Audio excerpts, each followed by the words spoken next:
Hi, my name is Ryan Smack, and here's my ISSN webinar presentation. Start the slideshow right now.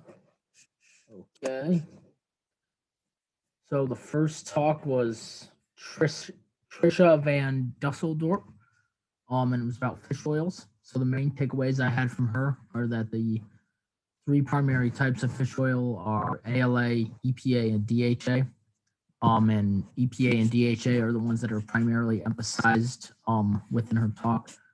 So the blood levels of omega-3s may increase within a few days of consumption, but the cell membrane levels may take 4 to 12 weeks, which is about 1 to 3 months of consumption to see an increase. And the places that you'd see increases in omega-3 content would be like your red blood cells, your skeletal muscle membrane, your mitochondria. So longer supplementation with fish oil is many times necessary to actually see the benefits from omega-3s, where if you only take it for like a couple of weeks, you might not necessarily have any effects at all. Sorry, I gotta move my Zoom frame away from the words. Okay, the secondary takeaways would be that omega-3 can help with both health and performance. So some of the things that omega-3 fatty acids can help with for health would be your cardiovascular health. It can help with several mental disorders and depression. It can help with your eyes, your skin, your liver, and your bone health, specifically the bone matrix turnover of the calcium matrix within your bone and the osteoblast and osteoclast activity. It can help with certain allergies and asthma reactions. It can make them a little less severe. And it can also help support pregnancy needs. And for sport performance, omega-3s are shown to help with muscle recovery and adaptation. It helps with the inflammation response and immunity. It helps with cardiovascular performance, specifically seen with longer-term supplementation of fish oil. It can help with your heart rate variability. So that's obviously an indicator of internal recovery from training load, and it can help with recovery from injury, cognitive performance, and it can improve your respiratory function. The specific research done by Dr. Van Dusseldorp looked at the impact of 3 different doses of fish oil on muscle recovery, perceived soreness, and several other metrics of recovery following eccentric resistance exercise. This study included both men and women. The 3 different doses of fish oil that were used were 2 grams, 4 grams, or 6 doses every day. And the workout prescription consisted of 10 sets of 8 reps at 70% of a 1 RM with a 4-second eccentric, followed by 5 sets of 20 split squat jumps, which is obviously like an extremely high volume lower body training regimen. And the measurements of the perceived soreness and different recovery markers were taken pre-exercise, post-exercise, and at the hour markings of 1 hour, 2 hour, 4 hour, 24 hour, 48 hour, and 72 hour after exercise. The findings were that no significant impact on maximal voluntary isometric contraction of the knee extensor recovery were seen. There was no impact on 40-yard sprint performance, and the high dosage supplement group, so 6 grams of fish oils every day, actually did show improvement in recovery of power production via the vertical jump test. There was also lower perceived soreness in the high dose group compared to placebo, 2 gram and 4 grams, starting at the 2-hour post-exercise mark all the way through 72 hours of post-exercise. The next talk was pre-sleep nutrition by Mike Orms. Main takeaways are that when you feed before sleep, you may have a larger window of muscle protein synthesis. When you do not, you have a large window of muscle protein breakdown. So feeding versus not feeding before you go to sleep can potentially optimize the next training session and body composition. The pre-sleep carbohydrate feedings increased the morning resting energy expenditure in college-aged men. Casein before bed increases satiety. Casein protein intake in obese men before bed, however, did not increase fat mass, despite there being more caloric intake when this is not combined with exercise in that specific study. So that actually allowed people to eat more and not increase their fat. If you do not have protein after exercise, but you have it before bed instead, you still have the same fat metabolism. So that kind of, in some ways, can be looked at as a benefit because you don't necessarily need to eat protein after exercise if you take advantage of that sleeping muscle protein synthesis window. And they actually tried whole food instead of just like a powder, which was cottage cheese, and it still showed the same results if it was eaten before bed. And cottage cheese is a casein dominant protein, and this did not affect overnight lipolysis. Potential benefits on performance of pre-sleep feeding showed that the perceived recovery of the athletes actually increased. And again, that's perceived recovery, so there's not any sort of objective marker to go along with that. 12 weeks of resistance training paired with pre-sleep protein and carbohydrate drink showed greater increases in cross-sectional area in one arm compared to placebo drink. However, the pre-sleep group also had a higher daily protein intake, so it was a little bit inconclusive as to whether or not the greater results were because of the pre-sleep meal or because it was just higher protein. Pre-sleep chocolate milk with endurance athletes seemed to promote carbohydrate sparing the next morning, but this did not affect time trial performance. Some additional considerations would be that exercise timing in relation to pre-sleep food consumption likely has major effects on the effectiveness of this pre-sleep meal. So an example would be exercise in the morning plus pre-sleep protein shake does not show improvements, while exercise in the evening with pre-sleep protein improves recovery and body comp changes in one arm. So the exercise timing in relation to when you would go to bed and have that meal later on affects things, and this needs more exploration and future research. The next talk was Microbiota by Eliza Morales. Some functions of gut microbiota are degradation of complex carbohydrates, energy harvesting, and synthesis of vitamin K and the vitamin B complex. These microbiota are also related to several diseases such as irritable bowel syndrome, inflammatory bowel disease, obesity, diabetes, several autoimmune diseases, and psychological disorders. There is a relationship between obesity and gut microbials, such as a significant increase in kcal absorption with the same consumption of calories in mice with poor microbial consumption. So, or composition, I mean. So mice that did not have a good microbiome of these microbial organisms actually increased their caloric absorption with the same amount of energy intake, which means that they increased really their fat stores because they're eating the same amount of food, but they're absorbing more of it. So it's a little bit more prone to obesity. And similarly, obese humans have shown a different layout of microbial organisms in their gut. And it's important to point out that even though there is a relationship between obesity and these microorganisms, this does not necessarily mean that there's a causation. Potential roles of gut microbiota include energy metabolism, neurotransmitter function, and resting metabolic rate. The next talk was ketogenic diets for performance, and it was Catherine Sanz. So the typical thought process is that carbohydrate-based diets are best for elite performance. However, ketogenic diets have boomed in popularity, and unfortunately, we don't really have objective data for sports and ketogenic diets.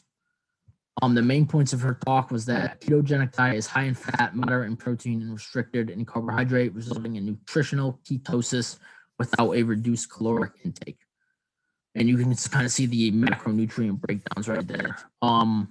Motivational factors for switching to ketogenic diets typically include the fact that it still allows for a lot of variety in the diet. There's a lot of different vegetable sources. It's very high fiber. You're able to eat lots of different fruits. and there's a wide source of healthy fats and proteins, where some other diets that people might want to do to like lose weight or something might be a lot more restrictive in nature, while this still promotes variety. And this allows ingestion of nutrients while still maintaining nutritional ketosis. So you'll still be able to get all of your micronutrients, and a lot of fat and protein, obviously, but you're still in a ketogenic state, which is thought to burn fat. Timelines for keto adaptation include really like a week 1 to week 6 period, and then a delayed period, which is considered week 7 and beyond. So in the initial first 6 weeks, there are metabolic shifts that include more fat being oxidized, and this goes along with enzyme changes, whether it's the amount of enzymes or the rate of enzyme production. There's hormonal adaptations and other things that go on based on the need to adapt to that higher fat intake and the low carb intake. And this is when the individual becomes fat adapted. And then once you go beyond week 7, there's continued metabolic changes. You actually do see some glycogen replenishment, even though you're still in a nutritional ketosis. It's just that your body gets a lot better at producing glycogen from other sources that are not carbohydrates. There's improved cognitive functioning because your brain adapts to not having that constant glucose stream. However, we don't really still have a clear picture of longer-term adaptations in a ketogenic diet. The next talk was body composition by Abby Smith-Ryan. So one big thing she pointed out here is BMI is not the same as body composition. And she pointed out specifically in her talk, like the increased popularity of skinny fat, which would be someone who has a normal BMI and is a normal weight for their height, but they're still considered obese when you look at their body composition breakdown and their fat mass. So this kind of shows BMI is not really related to body fat. And when you take active individuals and especially athletes, this becomes even more of a disconnect. So obviously, just kind of a review, there's different measurement models. So there's the 2-compartment model, which is fat mass versus fat-free mass. And this relies on a lot of assumptions within those equations that they use to get these numbers. And it assumes that the fat-free mass density is consistent across all human beings, and this is not true. So some examples of a 2-compartment model, bod and water immersion. There's a 3-compartment model, which differentiates between either fat-free mass, fat mass, and body water, or fat-free mass, fat mass, and mineral content, which would be measured in the DEXA. So this is more accurate than a 2-compartment model because there's less assumption going on. So Dr. Abby Smith-Ryan actually coined something called the fat-free mass index, which is like a measurement of how much muscle you can put on, which I thought was pretty cool and I've never seen before. And it uses these compartment models to basically say, like, you know, how much room on your frame do you have for like the ability to increase your muscle mass. There's also a 4-compartment model, which I had never actually seen. So this was new to me and kind of interesting to learn about. So you have fat mass, and then the fat-free mass is broken into body water, protein, and mineral content. And this is apparently now considered the criterion method. And something she just kind of reiterated throughout her whole talk is the whole importance of validity and reliability. So you want to make sure your measurements are accurate relative to criterion, which would be validity, and the repeatability of your measurements is reliability. So even if you don't have something that's necessarily in agreement with the validity of the criterion method, if it's X amount off and it's always X amount off, then at least it's reliable. So any change from that inaccurate number would be considered like a relatively accurate change, even if the absolute number isn't the same. Jeff Stout talked about beta-alanine. So obviously, like, the kind of general knowledge about beta-alanine is that it delays fatigue and exercise. So he kind of talked about why delaying fatigue is important. Delaying fatigue improves performance, it improves exercise capacity, and it augments the effects of training because you could handle higher training intensity and volume. So those higher training loads that you're always using over time and recovering from would actually result in increased adaptation. Some reasons we fatigue are substrate depletion and metabolite accumulation. So the focus of this talk, because it's beta-alanine, was on this metabolite accumulation. And just to review, the metabolites that build up would be hydrogen ions, which lowers the pH of the blood in the muscle, and this disrupts contraction. And this is the root of peripheral fatigue, where substrate depletion is more central fatigue based. Exercise is obviously affected by this buildup of hydrogen ions. Some forms of exercise that create this increase in hydrogen content would be hypertrophy training, repeated sprint effort, repeated maximal muscle contractions with limited rest, and intermittent team sport. In order to buffer these metabolites, you need a buffering system, and this buffer of the metabolites would delay the rise in acidosis during this high intensity exercise. So we actually delay the time to fatigue, because again, that buildup of hydrogen ions is what causes peripheral fatigue. So if you delay that, you're delaying that fatigue. The two lines of defense you have for the hydrogen ion buffer system are the intracellular bicarbonate buffer system and intracellular non-bicarbonate buffer system, which would be carnosine. So this is like that intracellular defense line, which is the first line. And then the second line would be extracellular, which includes exporting the hydrogen ions out of the cell and using the extracellular buffer system to delay the decrease in pH. So carnosine improves.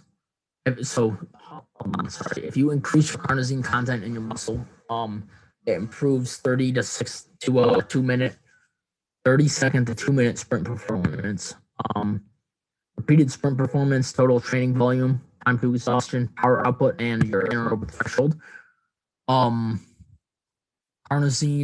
is a byproduct of beta-alanine. So if you intake beta-alanine, there's actually a 99.3% response rate for increasing carnosine levels, because it does actually result in carnosine content increases in your muscle. And like I said, this would increase your buffering capacity. And there have been no adverse effects reported with beta-alanine supplementation, other than like a tingling sensation, but that's not a health effect. So the next talk was Joseph Weir, and it was all about understanding research design and statistics. And honestly, most of this talk went very much over my head. So I didn't really understand enough to try to like teach someone about this. So I just kind of put his main arguments on here, because I need to go back and review this study, this talk, once I learn more about like the topics within it, because like I said, I really didn't understand it. So the main arguments he made was that he thinks you should not categorize continuous variables. And then this is one of the things I had no idea what he was talking about. He made some argument like against differences in nominal significance errors. He made an argument for showing your data. So instead of just showing your results or the tables and charts at the end of your graph, like you should show every data point you collect, just to kind of be transparent with whatever you're doing, which I thought was a good argument. He pointed out that you need to actually test normality, and you should not always assume that there's a normal distribution of data, because that's oftentimes not the case. And then there's also a publication bias and replication. So certain journals may want to publish certain topics or certain authors, and the research quality might not always be that good, but it gets published anyways, which is obviously not good for the scientific community. The next talk was Grant Tinsley on intermittent fasting. So first off, what is intermittent fasting? It focuses on when you can eat rather than what you can eat, which is kind of why it appeals to a lot of people, because it doesn't restrict certain things out of your diet. It just restricts the time of the day that you eat them. It consists of intermittent energy restriction, and it's regular occurring fast that lasts longer than the overnight period. The proposed effects of intermittent fasting are enhancing cell function and stress resistance, weight loss dependent and weight loss independent effects, and it improves alignment of nutrient intake with circadian rhythms, which is an increased area of interest in terms of research. So there's some different forms of intermittent fasting that he talked about. Some of them are alternate day fasting, modified alternate day fasting, periodic fasting, and then I didn't write it on there, but there's a modified periodic fasting, and then time restricted eating. Intermittent fasting and exercise. So time restricted eating reduces energy intake and body fat mass in endurance athletes, but it does not seem to affect performance measures. This is where the idea of train low comes from. So if you decrease your carbohydrate availability, it increases the metabolic stress of training and increases signaling for substrate transport and utilization proteins. So if you train low and then compete high, like your body adapts to having a lower amount of carbohydrate, and then you'll have a carbohydrate surplus when you go in the compete high mode. Resistance training and intermittent fasting. So time restricted eating resulted in improved fat loss and improved blood lipids with no difference in performance. So the applications and conclusions for intermittent fasting. Some people might be bad for those who do not enjoy this pattern of eating. Obviously, if it exacerbates disordered eating, is something you want to stay away from and potentially seek help for. If you have a medical condition that contraindicates fasting, you don't want to do this, and it could impair performance in certain tasks. People that might benefit from this style of eating would be people who enjoy it, people who want a simple way of creating a caloric deficit without counting calories, and people who will not binge eat after fasting periods, because that's often a drawback, is people fast and then they binge eat, and it kind of cancels out and leads to disordered eating patterns. Next is citrulline by Adam Gonzalez. So it's actually L-Citrulline, the supplement. It's a non-essential amino acid found mostly in watermelon. It's an endogenous precursor to L-Arginine. The potential to increase L-Arginine bioavailability, increase nitric oxide production, and improve performance exists with L-Citrulline supplementation. The nitric oxide increase potential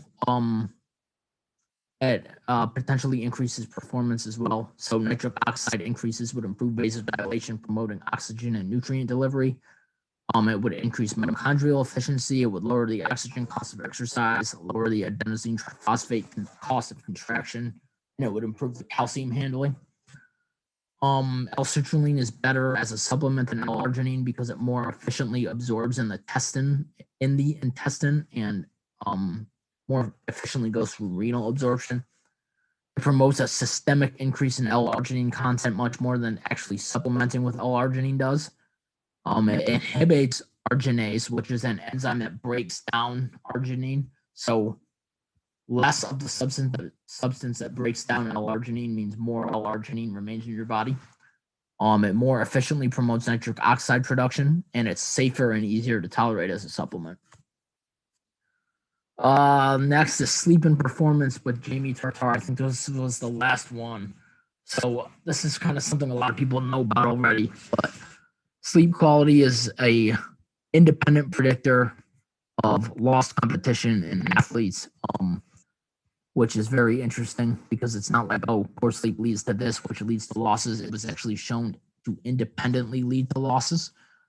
Increased duration of sleep, improved free throw accuracy, 3-point field goal percentage, and serving accuracy in tennis, which those are all obviously like very high coordination tasks. So lower sleep duration impairs your performance in them.